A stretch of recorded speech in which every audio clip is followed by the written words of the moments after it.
मेरे व्याख्यान का विषय है महादेवी वर्मा नारी चेतना की अद्वितीय विचारक। महादेवी वर्मा का जीवन परिचय। महादेवी वर्मा हिंदी भाषा की कवयित्री थी। वे हिंदी साहित्य में छायावादी युग के 4 प्रमुख स्तंभों में से एक मानी जाती हैं। आधुनिक हिंदी की सबसे सशक्त कवयित्री में से होने के कारण उन्हें आधुनिक मीरा के नाम से भी जाना जाता है। कवि निराला ने उन्हें हिंदी के विशाल मंदिर की सरस्वती भी कहा है।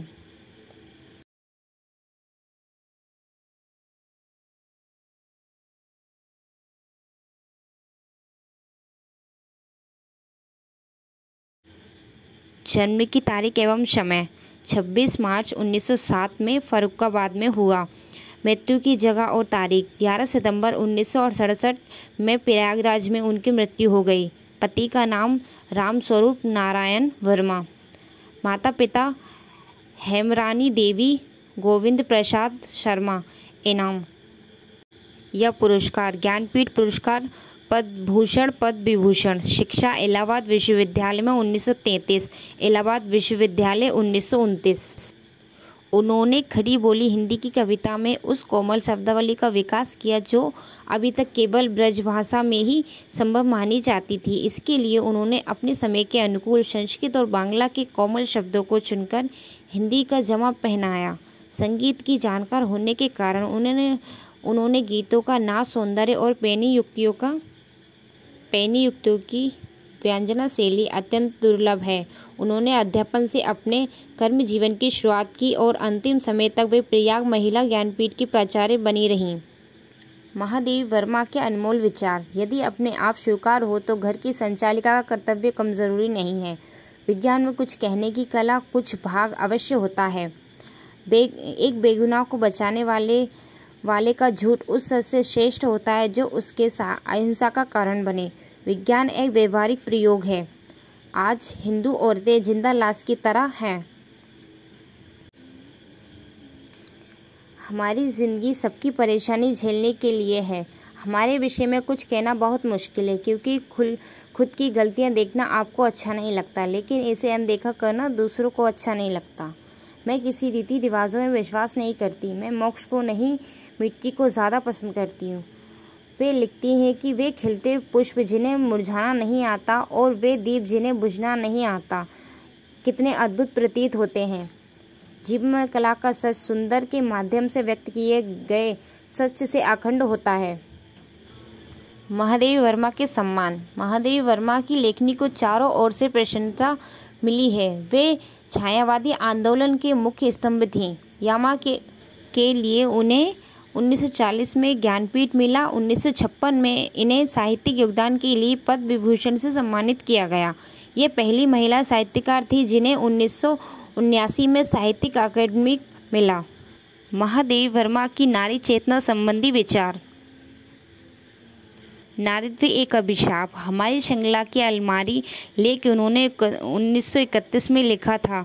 स्त्री और पुरुष के पति पत्नी संबंध पर विचार करते हुए महादेवी जी ललकार अधिकार में सवाल उठाती हैं। अपने अभिप्राय के हृदय के रहस्यमय कोने कोने से आकर्षणवंती सहधर्मिणी कितने हैं, जीवन की प्रत्येक दिशा में सात रेखी कितने हैं, ये सवाल साल 1931 में उठाए गए सवाल हैं। मौजूदा समय में भी इन सवालों के जवाब दे प्रस्ताव नहीं हो सकता। रामायण की सीता पतिव्रता रहने के बावजूद पति की परिवक्ता बन गई। नारी की शक्ति ऐसी क्यों? महादेवी जी इसे नारीत्व का अभिशाप मानती हैं। वर्ष 1933 में उन्होंने नारीत्व के अभिशाप पर लिखा, अग्नि में निहित अपने आप को पति प्राण प्रमाणित करने वाली स्वच्छ सी सीता में नारी की अनंत गुणों की तनख्वाह साकार हो गई। सीता को पृथ्वी में समाहित करते हुए राम का हृदय विदीर्ण नहीं हुआ। भारतीय संस्कृति और नारी उपाधि में उन्होंने प्राचीन भारतीय संस्कृति में नारी के महत्वपूर्ण स्थान पर गंभीर विवेचना की है। उनके अनुसार उनकी मातृशक्ति की रहस्यमयता के कारण ही प्राचीन संस्कृति में स्त्री का महत्वपूर्ण स्थान रहा है। भारतीय संस्कृति में नारी का आत्म स्वरूप को ही नहीं, उसका दिव्यात्म रूप को भी प्रतिष्ठा दी है।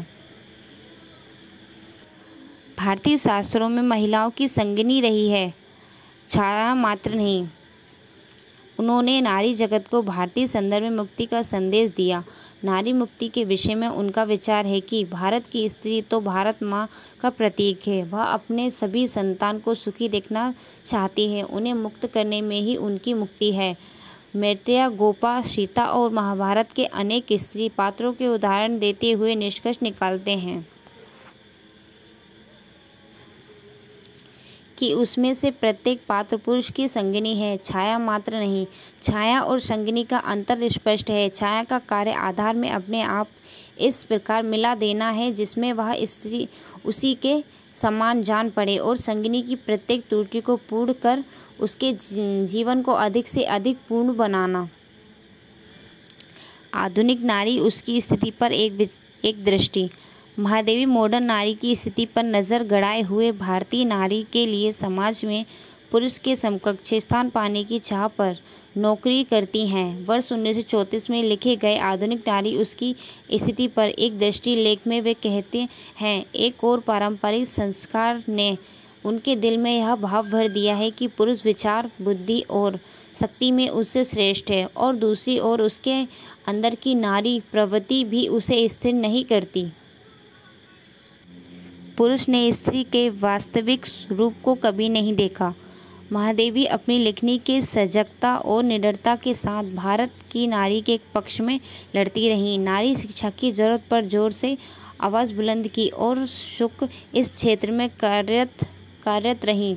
उन्होंने गांधी जी की प्रेरणा से संस्थापित प्रयाग महिला विद्यापीठ में रहते हुए अशिक्षित जन समूह में शिक्षा की ज्योति फैलाई थी।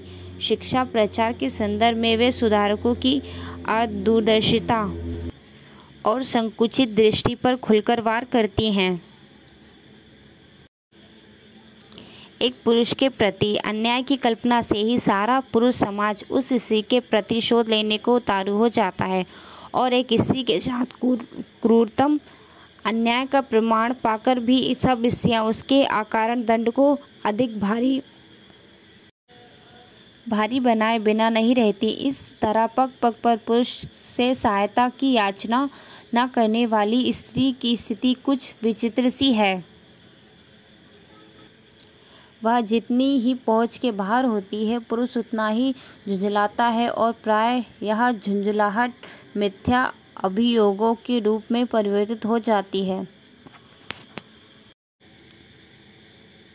निष्कर्ष: महादेवी वर्मा ने महिलाओं की समस्याओं को ही इंगित नहीं किया, बल्कि उन्होंने नारी जगत को भारतीय संदर्भ में मुक्ति का संदेश दिया। नारी मुक्ति के विषय में उनका विचार है कि भारत की स्त्री तो भारत माँ की प्रतीक है। वह अपनी समस्त संतान को सुखी देखना चाहती है। उन्हें मुक्ति करने में ही उनकी मुक्ति है। इस आधार पर हम कह सकते हैं कि महादेवी वर्मा जी ने नारी संबंधी विचार को अपने जीवन में महत्वपूर्ण स्थान दिया है।